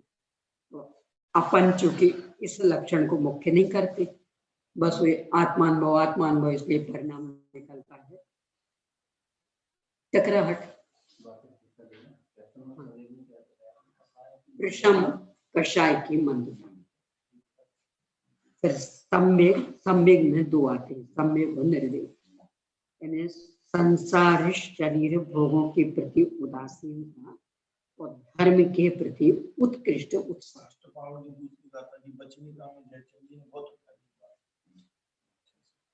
वहां तो मूल गाथा में भी है, सम्यक का जहाँ सम्यक तो चरण चार्य का जहाँ निरूपण वहाँ ये सब दिए हैं, निशंकित आदि 8 अंग, समाधि है, ये सब दिए हैं।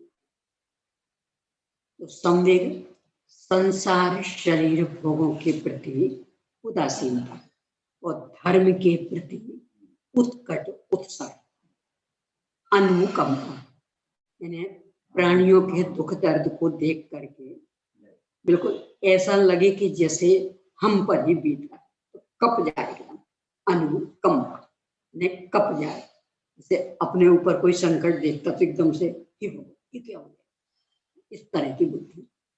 और आस्तिक यानी हमें दिखे चाहे नहीं दिखे, हमें समझ में आए चाहे नहीं आए, पर भीतरागी सर्वज्ञ भगवान कह रहे वे अन्यथावादी नहीं है, पूर्ण सत्यवादी।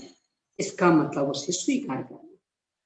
इसमें दिया देवसिंह स्वामी ने आला पद्धति में, सूक्ष्मं जिनोदितं तत्त्वं हेतुर्नैव हन्यते आद्या सिद्धन्तु तद्ग्राह्यं नान्यथावादिनो जिना।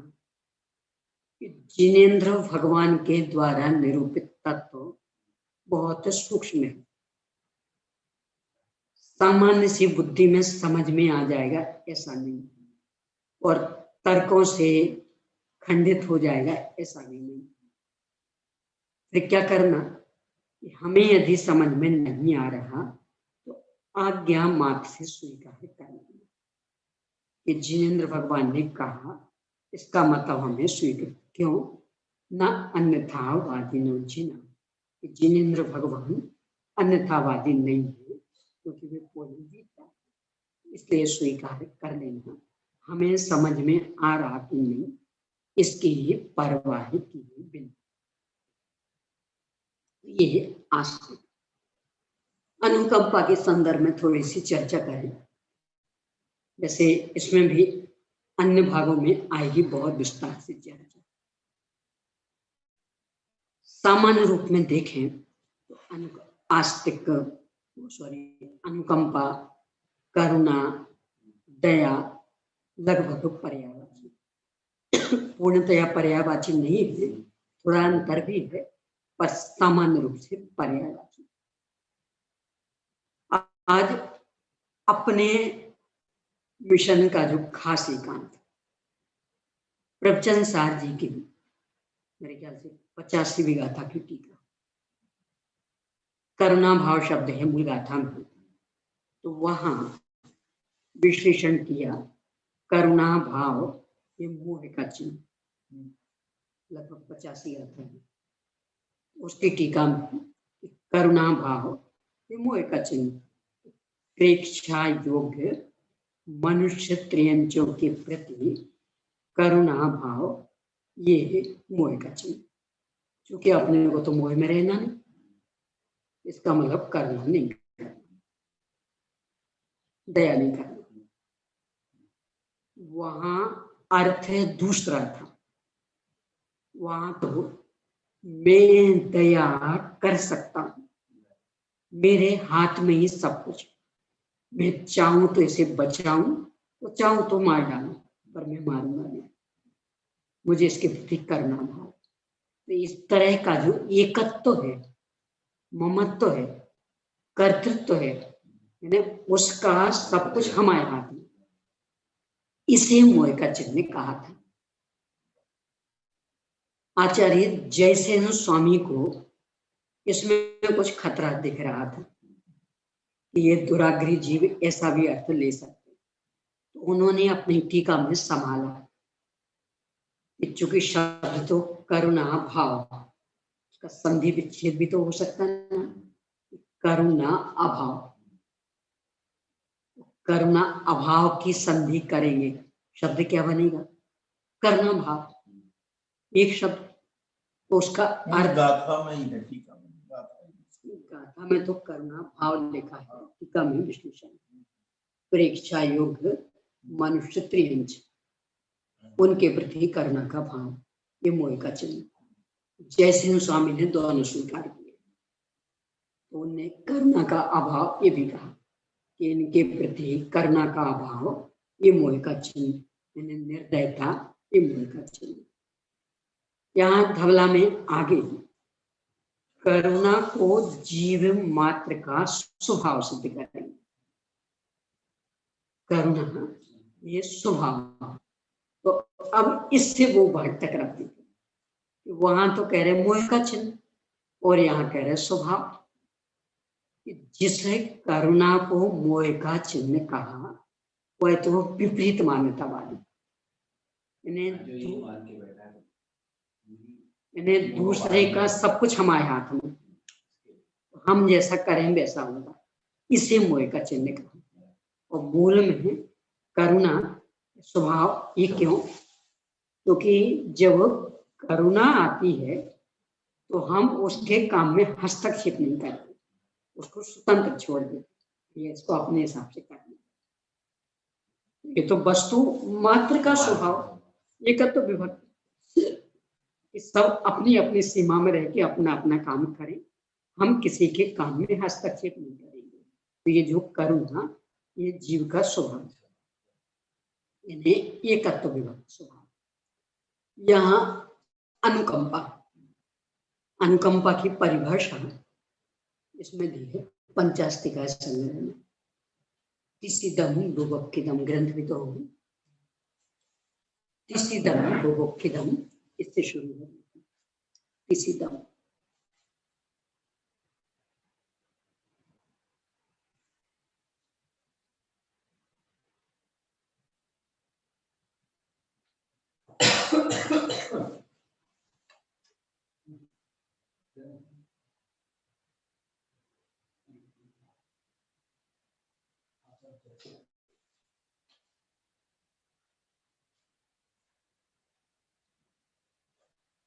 पीछे जो वो गाथा अनुक्रमण कर रहे थे उसमें देखिए तिसिदम,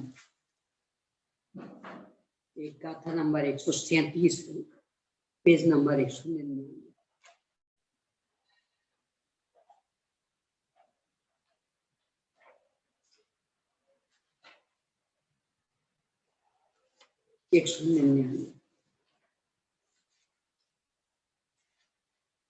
देखिए,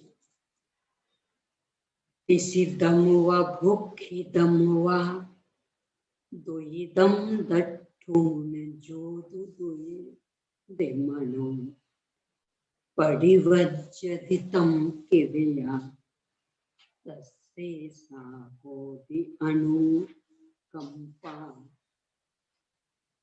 त्रिसातुर, क्षुधातुर अथवा 299 पेज नहीं, ये जयसिंह स्वामी के लिए गाथा क्रमांक कौन सी है? 137 जयसिंह स्वामी।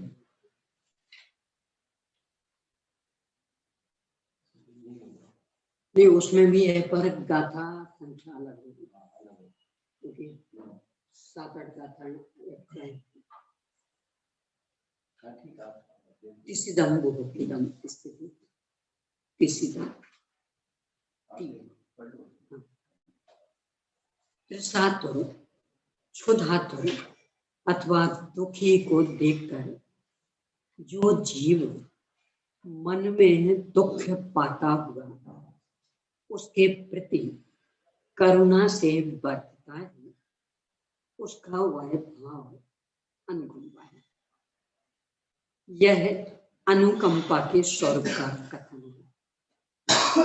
किसी तृष्णादि से दुखित पीड़ित प्राणी को देखकर करुणा के कारण उसका प्रतिकार करने की इच्छा से चित्त में आकुलता होना, वह अज्ञानी के अनुकंपा, मतलब कर्तृत्व वाला, कि मैं हर कीमत पर इसका दुख दर्द मिटा के रहूंगा। ज्ञानी की अनुकंपा तो निचली भूमिका में बिहरते हुए अर्थात स्वयं निचले गुणस्थान में बरतता हो, तब जन्मार्णव में निमग्न जगत के अवलोकन से अर्थात संसार सागर में डूबे हुए जगत को देखने से मन में किंचित खेद होना वह है। यहाँ नीचे जयसिंह स्वामी का भी दिया है। इस एक गाथा की आचार्य वर्षरी जयसिंहाचार्य देव टीका में इस प्रकार विवरण है। तीव्र तृष्णा, तीव्र क्षुधा, तीव्र रोग आदि से पीड़ित प्राणी को देखकर अज्ञानी जीव किसी भी प्रकार में इसका प्रतिकार कर, विवेक आदि कुछ नहीं, बस हमें तो ये काम करना, मर पच करके हर कीमत पर, इस प्रकार व्याकुल होकर अनुकंपा करता ये अज्ञानी की, यानी वो कर्तृत्व भाव आ गया, अविवेकता। ज्ञानी तो स्वात्म भावना को प्राप्त न करता हुआ, अर्थात निजात्मा के अनुभव की उपलब्धि न होती हो, तब संक्लेश के परित्याग द्वारा अशुभ भाव को छोड़कर यथासंभव प्रतिकार करता, यानी अशुभ से बचने के लिए, तथा उसे दुखी देखकर विशेष संवेग और वैराग्य की भावना करता। यानी दूसरों का कष्ट देख करके उसे संवेग और वैराग्य करता, यदि अपने स्वरूप की आराधना नहीं की, विराधना कर रहा, इसलिए ऐसे कष्ट भोग रहा और अपने से भुगतती नहीं। धर्म के प्रति विशेष उत्साह, संसार शरीर भोगों के प्रति उदासीनता और साथ में वैराग्य सबसे विरक्त रहता। तो कहाँ किस अपेक्षा से कहा, ये अपने को ध्यान में रखना चाहिए। वहां जो करुणा भाव को मोह का चिन्ह कहा, वह तो कर्तव्य तीव्रतम, यानी पूर्णतया अविवेक वाला कर्तव्य, यानी इसको, इसका भला करने हेतु हमें कुछ भी करना पड़े, विवेक नाम की कोई चीज नहीं, ये मोह का चिन्ह। और यहाँ प्राणी मात्र पर दया, और वहां स्वभाव कि चूंकि लोक में भी दया उसे ही कहते तो उसके काम में हस्तक्षेप मत करो, उसको अपनी जिंदगी अपने साथ जी लेंगे उसके हिसाब से। तो यहाँ भी एकत्व विभक्त स्वभाव या अपनी सीमा में रहेंगे, किसी के काम में हस्तक्षेप करने का भाव नहीं है, ये अनुकंपा। और चारित्रगत कमजोरी की भूमिका में कि दूसरों के दुख को देखकर कप जाए चित्त, ऐसा लगे कि जैसे हमारे ऊपर ये बीत रहा है, तो उससे सामने वाले को भी धर्म में लगाने का भाव आएगा। और इसके साथ ही जितना अपन उसके कष्ट को दूर कर सकते विवेक पूर्वक उतना दूर करेंगे तो धर्म में लगने की प्रेरणा देंगे, स्वयं भी धर्म में लगेंगे। ये यहाँ कह रहे हैं सम्यक का लक्षण। देखो इसमें भी क्योंकि प्रकरण आया इसलिए चर्चा कर लें, क्योंकि बार बार गोष्ठियों में भी वो बात है जो सम्यक रूप वास्तविक परिणमन, ये वास्तव में केवल ज्ञान गोचर। अभी एकाग्रता से सुन लो, प्रश्न पूछो तो बाद में पूछना। वास्तव में केवल ज्ञान गोचर, ऐसा पांडे राजमल जी साहब पंचाध्याय में लिख रहे थे और आचार्य विद्यानंद स्वामी श्लोक वार्ता में।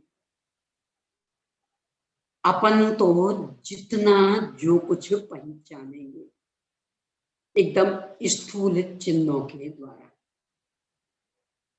वास्तविक सम्यक तो वो भी जिसे हुआ है वह भी स्थूल चिन्हों के द्वारा पहचानेगा।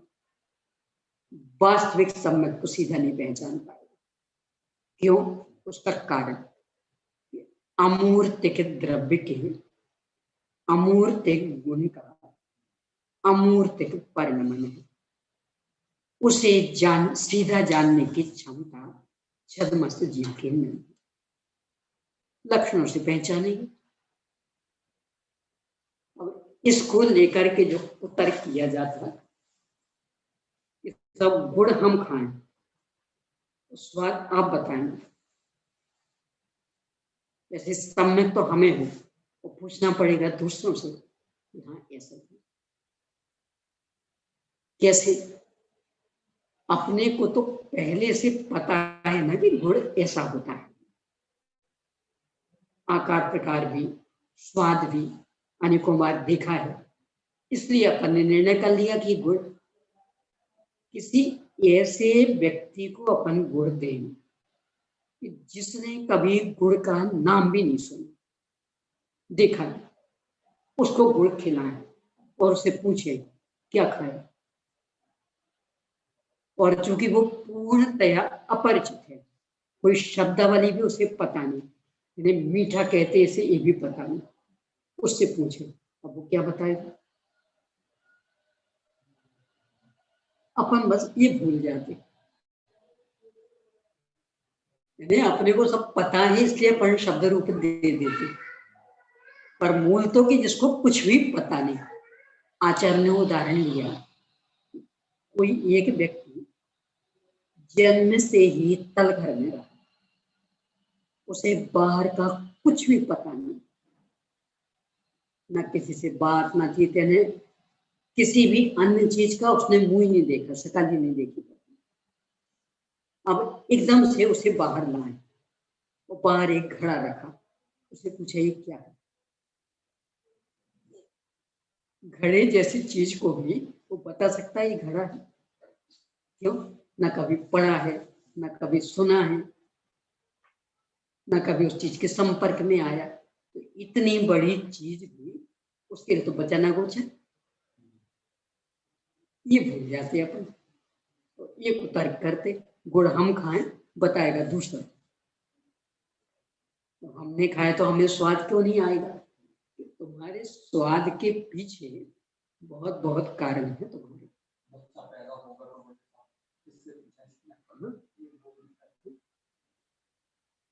तो बहुत बहुत कारण है, पहले से पढ़ रखा है, सुन रखा है, जांच रखा है, इसके आधार से कह रहे हैं। पर मूल जो आचार्यों की भाषा, इस पर भी तो ध्यान दें। इतना ही नहीं, परीक्षा मुक्त सूत्र जैसे न्याय ग्रंथों में आचार्य ने लिखा, प्रमाण की प्रमाणता की उत्पत्ति कैसे हुई?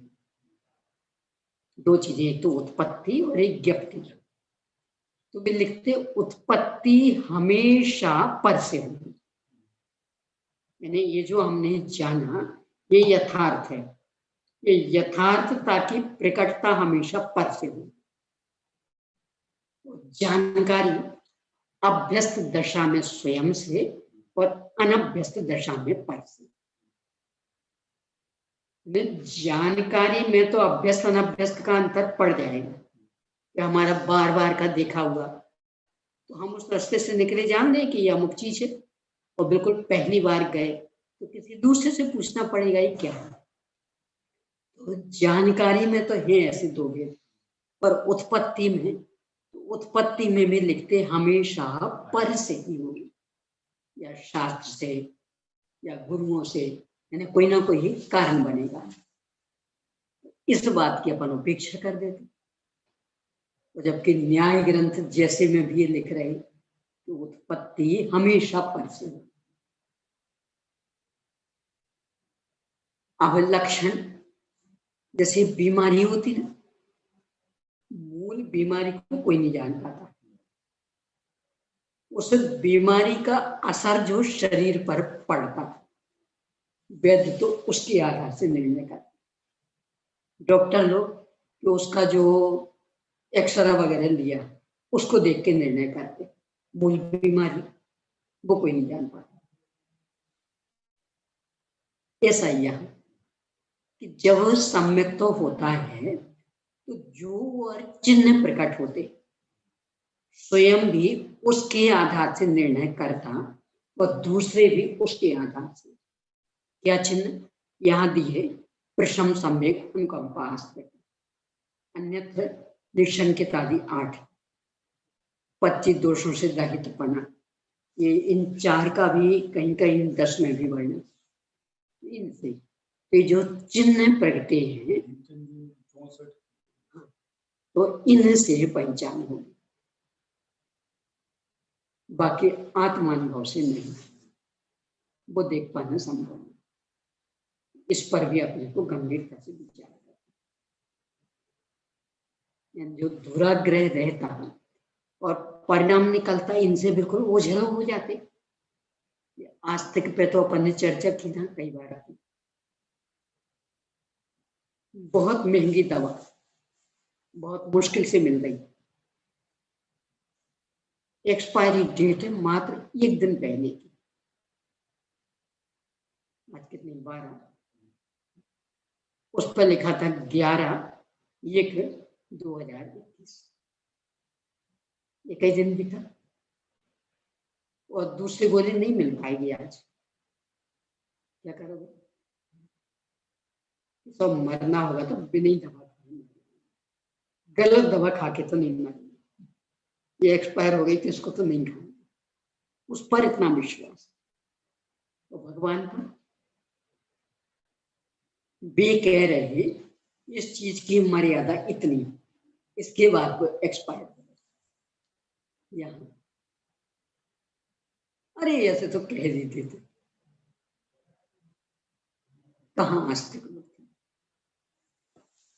और अभी अशक्य अनुष्ठान वाली बात नहीं कर रही हूं, शक्य अनुष्ठान में भी, यानी आप आटा मसाला घी दूध दही नमक आदि ये मर्यादा का खाएं, इसमें समस्या क्या है? कदाचित और अन्य अन्य चीजों में आप कह सकते हैं कि साहब अब खेती तो जैसे होती वैसे होती, हम तो स्वयं कर नहीं सकते, तो चाहे वे हिंसक खाद डाले चाहे अहिंसक डाले, हम उसमें क्या कर सकते? वो अशक्य अनुष्ठान होगा। पर आटा तो आप स्वयं तैयार करते हो ना, तो उसमें क्या आवश्यकता? नमक तो आप स्वयं तैयार करते ना, इसमें क्या आवश्यकता? कहाँ है आस्तिक बुद्धि? पहले अपन ने और भी चर्चा की, एक डॉक्टर हमें चाहे जैसा नचवा सकता है, उनको खड़े हो जाओ बैठ, जैसा चाहे वैसा नचवा सकता है। और ये बीतरागी भगवान कहाँ है आस्तिक बुद्धि? वे कह लेते हैं कि हम भगवान की आज्ञा अनुवर्ती, पर कहाँ मान रहे आज्ञा? बस जय जय नाथ परम गुरु करके संतुष्ट है, आज्ञा मानने को तो तैयार ही नहीं। छोटी से छोटी बात से लेके बड़ी से बड़ी तक अपन ने चर्चा की मंदिर जाने के संदर्भ में, बच्चों को पढ़ाओगे, क्या पढ़ाओगे? स्वयं जाओगे तब कहाँ मान रहे हैं? स्वयं ने भी वह पढ़ा, दूसरों को भी पढ़ा रहे, तो अच्छे से पक्का हो गया ना विषय। तो जब स्वयं करते हैं तब उसमें अलग, तो कहाँ मान रहे भगवान की? तो विस्तार तो जितना करना चाहो उतना कर सकते।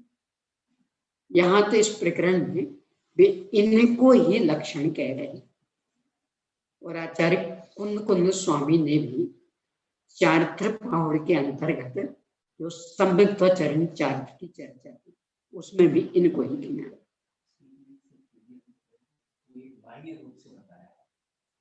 बाह्य नहीं,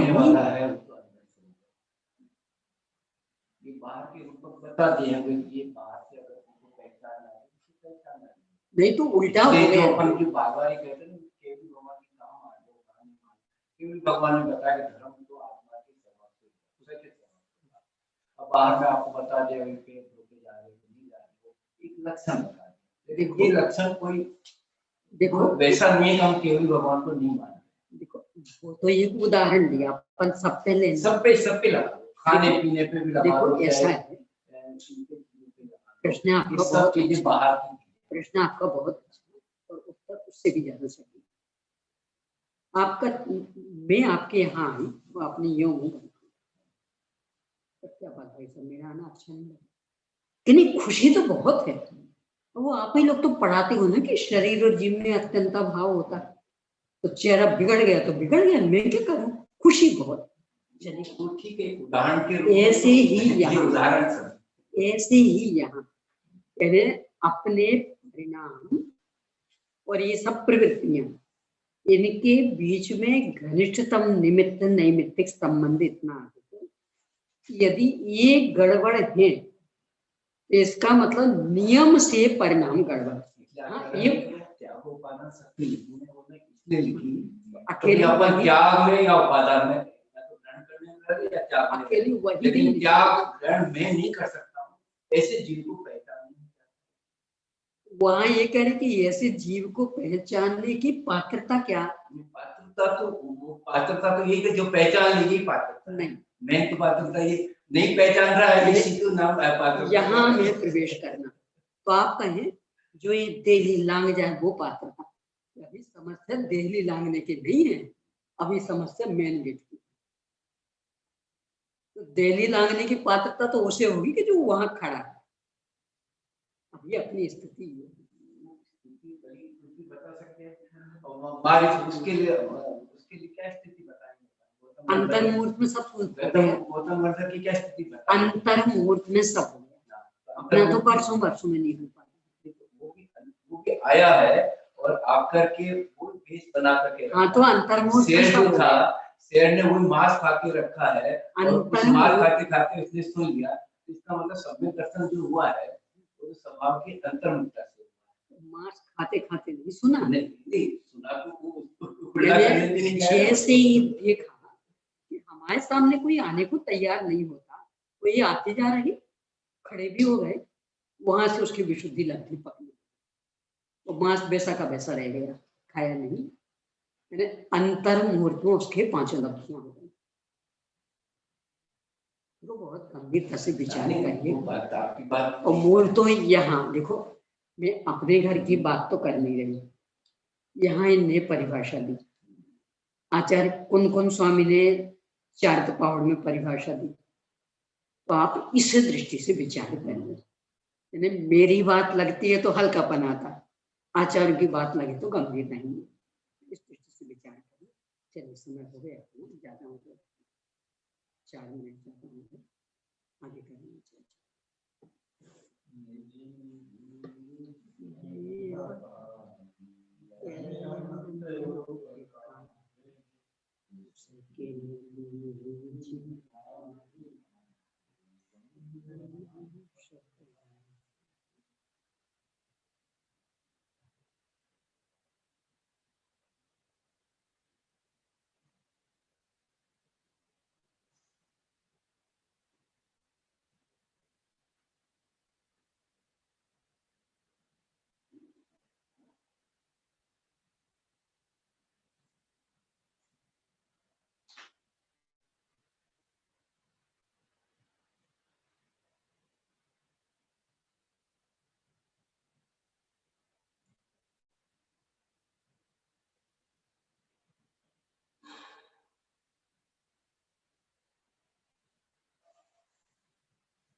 द्वादशांगमयी जिनवाणी माता की जय, अहिंसामयी जय, पंच परमेश्वरी।